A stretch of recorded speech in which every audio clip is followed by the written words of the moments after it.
नमस्कार आदाब, आप देख रहे हैं दबंग मेल न्यूज़ चैनल और मैं आपका दोस्त इमरान रज़ा। आज हम इस समय मौजूद हैं खानपुर वार्ड 167 में, जहां पे हमारे साथ बात करने के लिए मौजूद हैं ओम प्रकाश चौधरी जी, जो कि पूर्व निगम पार्षद प्रत्याशी भी रह चुके हैं और फिर एक बार पुनः मैदान में निगम चुनाव की तैयारी कर रहे हैं। आइए इनसे जानते हैं कि क्षेत्र में पिछले 5 वर्षों में एमसीडी के निगम पार्षद द्वारा और एमसीडी द्वारा क्या क्या विकास कार्य हुए हैं। इनसे जानते हैं उस विकास कार्यों के बारे में। ओम प्रकाश जी, बहुत बहुत स्वागत है आपका हमारे चैनल में। यहाँ के विकास कार्यों के बारे में बताइए, पिछले 5 वर्षों में क्या क्या विकास कार्य बीजेपी के द्वारा कराए गए हैं। नंबर 1, भ्रष्टाचार। बिल्डरों के साथ मिलकर एक नेक्सस खड़ा करना, सफाई कर्मचारियों से मंथली लेना, रोड पे रेहड़ी पटरी वालों से मंथली लेना, मलेरिया विभाग से मंथली लेना, पार्क में जो माली हैं उनसे मंथली लेना, और पूरा ट्रैफिक जाम की जिम्मेवारी इनके ऊपर जाती है, क्योंकि पूरे रोड पे इतना इंक्रोचमेंट इन्होंने कराया है। ये इनकी 5 साल की उपलब्धि रही है बीजेपी की। जगह जगह पे कूड़े कचरे नजर आ रहे हैं, जिसकी सफाई लंबे समय तक नहीं हो पाई है। कूड़े सड़ रहे हैं, लोग बदबू से परेशान हैं। क्या कहेंगे इसके बारे में आप? नहीं, इसके बारे में क्या कहना है। इन्होंने पिछले 5 साल में सब सफाई व्यवस्था को चौपट किया है, क्योंकि जो यहाँ निगम पार्षद था वो कुछ तनख्वाह पे रहता था। पूर्व पार्षद है, 15 साल से वो बैठे हुए हैं यहाँ पे। उन्होंने यहाँ से लेके जमीन जायदाद अमेरिका तक खरीद ली है, और वो हमारे सब पैसे से खरीदी है, जनता के पैसे से खरीदी है, और जो करप्शन किया है उसका रिजल्ट है वो। तो जो पार्षद बेचारा खुद तनख्वाह पे था वो क्या बोल पाता। तो मैक्सिमम सफाई कर्मचारी यहाँ पे सिर्फ मंथली बेसिस पे रहते हैं, जिनकी मैंने 2-3 बार विजिलेंस इंक्वायरी भी करा ली। डाटा तकरीबन 200 सफाई कर्मचारी का आता है, मुझे नहीं लगता 50 भी यहाँ पे काम करते हैं। तो अभी जो लगातार क्षेत्र में जाम की समस्या है, जगह जगह पे गड्ढे खने हुए हैं, जगह जगह पे लोग परेशान हैं, जाने आने वाले स्कूल के बच्चे जो हैं वो गिर जाते हैं, इसके शिकार हो जाते हैं। तो इन सब में मामलों में कहीं ना कहीं आप वार्ड पार्षद को जिम्मेदार मानते हैं, एमसीडी को जिम्मेदार मानते हैं, या फिर केंद्र सरकार को जिम्मेदार मानते हैं? दोनों।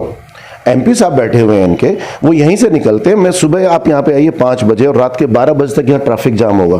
मेट्रो सबसे गंदा काम इस स्ट्रेच पे कर रही है। ट्रैफिक कोई व्यवस्था नहीं है। पूरा सुबह आप आके देखिए, बेचारे ऑफिस जो लोग जाते हैं वो फंसे होते हैं। सफाई की व्यवस्था मैं आपको दिखाता हूँ। मेरे यहाँ एक कूड़ेदान है, आप देख सकते हैं। ये दिख रहा है आपको? तो आप ये देखो, कूड़ेदान की हालत हो रखी है, क्योंकि ये 10 फुट रोड पे कूड़ा होता है, और 10 फुट रोड पे आने की वजह से पूरा वहां बॉटल नेक हो रखा है। अब ये हुआ क्यों है कि कहीं ना कहीं बीजेपी ने, अभी निगम पार्षद थे नहीं, हाउस चल नहीं रहा था, जितने भी ढलाव कूड़ेदान है मैक्सिमम अमूल को या किसी और एजेंसीज को दे दिया चुपचाप। अब वहां पे इस तरह के ये खुल गए हैं। ये कूड़ेदान की हालत है, देखो वहां पे अमूल का बहुत बढ़िया वो खुल गया दुकान। अब जहां कूड़ा डलना चाहिए वहां अमूल अपना दूध बेच रहा है। चलो अच्छी बात है, एक गुजराती भाई का और भला कर रहे हैं। अब वो कूड़ा हमारे जैसे जो बचे हुए उनमें आ रहा है, तो जहां कूड़ा 10 किलो आता था वहां 100 किलो एकदम आने लगा, तो वो ओवरलोड हो गए। दूसरा क्या है, जो कंपनी यहां से कूड़ा उठाती है SSIL, उसके साथ पहले एक एग्रीमेंट था कि वो घर से उठाएगी। वो घर से नहीं उठा रहे हैं, वो कूड़ा बाहर से आके डल रहा है। मैनेजमेंट नाम की कोई चीज नहीं है। और हो क्यों नहीं रही है? क्योंकि जो पार्षद हैं उन्होंने इनके साथ एक रास्ता बना रखा है। मंथली लेते थे, अभी भी चल रहा है सिस्टम, और जनता भुगत रही है। सुबह आप आके देखिए, इस कूड़ेदान के बिल्कुल एडजॉइनिंग स्कूल है।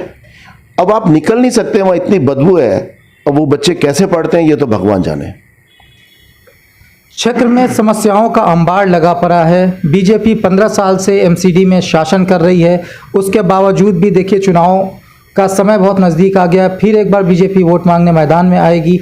क्या मुद्दे होंगे उनके? और आम आदमी पार्टी जो इस बार चुनाव एमसीडी की लड़ रही है, पूरी तैयारी के साथ लड़ रही है, किन किन मुद्दों पे आपकी पार्टी चुनाव लड़ रही है और आप लोग किन मुद्दों पे एमसीडी का चुनाव लड़ेंगे? सबसे पहला जो हमारा मुद्दा होगा सफाई व्यवस्था का। अगर हम बोल के आ रहे हैं कि हम सफाई व्यवस्था में एक परिवर्तन लाएंगे, तो वो लाएंगे। आपका कूड़ा आपके घर से उठेगा और उसको डिस्पोज ऑफ करने की जिम्मेवारी हमारी होगी। जो मैनेजमेंट करना होगा वो हम करेंगे। मेरे पूरे वार्ड में आज भी अगर कोई ग्रीन कूड़ा जो पेड़ पत्तियों का होता है, जो कंपोजिटर लगाने थे इन्हें, वो आज भी कहीं पे भी नहीं है, एक भी नहीं है, पूरे वार्ड के अंदर नहीं है। कूड़ेदान पे कूड़ा नहीं उठता है। हम अगर कोई चीज़ बोल के जाएंगे, पहली कोशिश हम करेंगे कि हर दुकानदार को हम एक कूड़े के लिए उनको अपील करेंगे या खुद प्रोवाइड कराएंगे कि जिससे उनका एक वहाँ पे डस्टबिन रखा रहे, सुबह गाड़ी आए उसको उठा के लेके जाए, रोडों पे कूड़ा ना रहे। कुछ हम कोशिश करेंगे, कुछ उनसे कोऑपरेट कराएंगे। और जितने सफाई कर्मचारी हैं, ये इस चैनल के माध्यम से कहता हूं, जो है वो बढ़ेंगे, और जो बढ़ेंगे और जो है वो काम करेंगे मंथली बेसिस पे। जो आज से 15 साल यहां चलता है कि कुछ पैसे दे दीजिए और अपने घर पे जाके प्रॉपर्टी डीलर की दुकान चलाइए, वो नहीं चलेगी, ये कंफर्म है। जितने सफाई कर्मचारी होंगे सारे काम करेंगे। ये आज मैं इस चैनल के माध्यम से कह रहा हूं आपसे। ऐसा भी कहा जा रहा है कि एमसीडी में बीजेपी, केंद्र में बीजेपी, पार्षद बीजेपी के, सांसद बीजेपी के, और केंद्र में बीजेपी और राज्य में आम आदमी पार्टी, ये आम आदमी और बीजेपी की लड़ाई में कहीं ना कहीं जनता सफर करती दिखाई दे रही है। इन दोनों पार्टियों के आपसी राजनीतिक झगड़ों में जनता का नुकसान हो रहा है, जनता इसकी भुगतभोगी हो रही है। क्या कहेंगे इस बारे में? नहीं, दिल्ली की अगर नगर निगम भी आम आदमी के पास आएगी और सरकार भी आम आदमी की होगी तो दोनों का कोऑर्डिनेशन होगा, लड़ाई होगी क्यों, मिलकर काम करेंगे। देखिए, दिल्ली सरकार और आज नगर निगम में जो भी कुछ वो रहता है आपस में, वो चीज़ खत्म हो जाएगी, कन्फ्लिक्ट ही नहीं रहेगा, तो अच्छे से काम होगा। दूसरा, मेरा पर्टिकुलर अपने वार्ड के लिए अगर मैं सीट पे आता हूं या हमारा कोई भी काउंसलर आता है यहाँ पे आम आदमी का, मान के चलिए सबसे बड़ी हमारी प्रॉब्लम है ट्रैफिक जाम। आप पीपल चौक पे चले जाइए, हजारों रेडियाँ है, पर डे पर रेडी पैसा देती है। बीआरटी पे चले जाइए, पर डे पर रेडी पैसा देती है। सारे फुटपाथों पे कब्जे हो रखे हैं। पूरा देवली रोड चले जाइए, कब्जे हो रखे हैं। अगर किसी को मेडिकल अर्जेंसी पड़ जाए, एम्बुलेंस नहीं जा सकती है। सुबह वो बच्चे 2-2 घंटे बस में वेट करते हैं। हम बिल्कुल आपसे वादा करते हैं कि अगर हम आते हैं, हमारा कोई भी भाई आता है या हम आते हैं, कोई रेडी पटरी जो लगेंगी वो ऑथराइज होंगी, वही लगेंगी। खामा खा के कब्जे नहीं होंगे, फुटपाथ फ्री मिलेंगे, जनता के लिए हैं ये। ट्रैफिक व्यवस्था सुधारेंगे, ऐसा नहीं करेंगे कि हमारे खानपुर वार्ड में एक टैगलाइन है जो हमारे पूर्व पार्षद है, उनके घर पे मान के चलिए लिख रहा है कि हमारे घर आओगे तो क्या लाओगे, हम तुम्हारे घर आएंगे तो क्या खिलाओगे। तो यहाँ पे एक व्यवस्था ये चल रही है।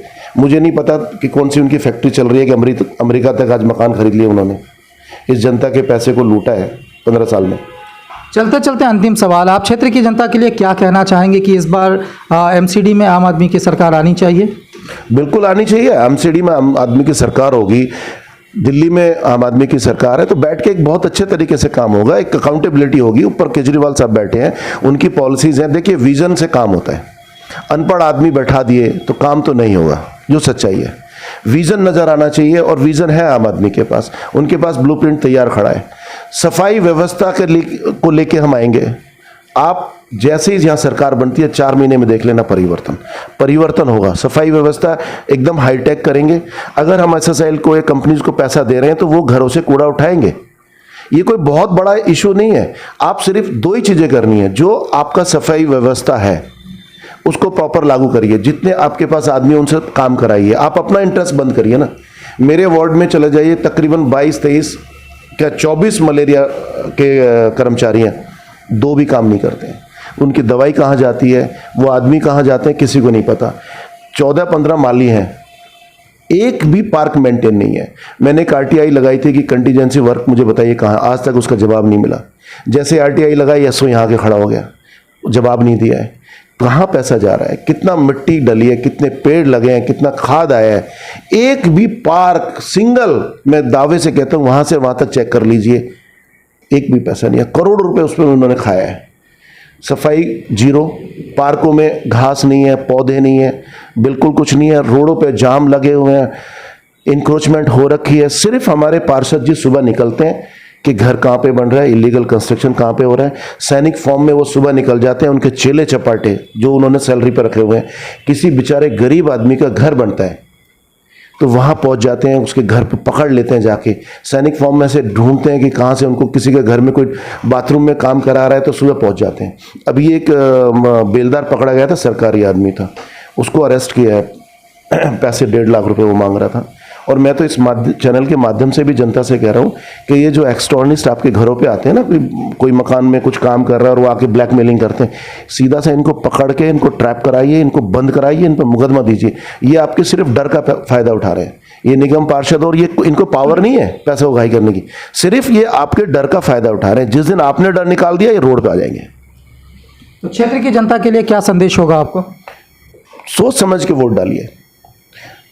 देखिए, पार्टी के नाम पे आप कीजिए हम तो बीजेपी के, हम इस पे, आपने 15 साल देख लिया, आपको मिला क्या है?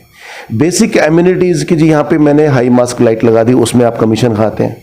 मुझे 15 साल में 15 काम तो बनते हैं ना, 15 साल में एक सिंगल काम निगम पार्षद बीजेपी गिनवा दे कि हमने एक काम किया है, हम उनको वॉक ओवर दे देंगे। एक सिंगल काम। एक चीज़ की मैं तारीफ करता हूं कि पैसे उगाई में उनको कोई बीट नहीं कर सकता। मुझे तो अभी तक समझ में नहीं आया कि हार्वर्ड वाले बेचारे को लेके क्यों नहीं गए हैं कि हाउ टू गेट मनी। उस पर वो जरूर किताब लिख सकते हैं, क्योंकि जिस आदमी के हालात ऐसे थे कि नॉमिनेशन तक के पैसे नहीं थे, आज अमेरिका तक मकान खरीद रहे हैं, तो सोच सकते हैं कि कितनी काबिलियत रही है उनके अंदर। अभी हमारे साथ ओम प्रकाश चौधरी जी बात कर रहे थे, जो कि वार्ड 167 से चुनाव लड़ने की तैयारी कर रहे हैं। इन्होंने बताया कि क्षेत्र में क्या क्या समस्या है, बीजेपी पार्षदों ने पिछले 15 सालों में किस तरह से क्षेत्र में लूट मचा रखी है, भ्रष्टाचार का पूरा बाजार बिल्कुल गर्म है। इसके बीच में इन्होंने एक चीज़ और कही कि इस बार आम आदमी पार्टी को एमसीडी में मौका मिलना चाहिए, ताकि ये भ्रष्टाचार की जो पूरी राजनीति है ये खत्म हो सके और एक साफ सुथरी राजनीति हो सके और एमसीडी को स्वच्छ और साफ सुथरा बनाया जा सके। धन्यवाद।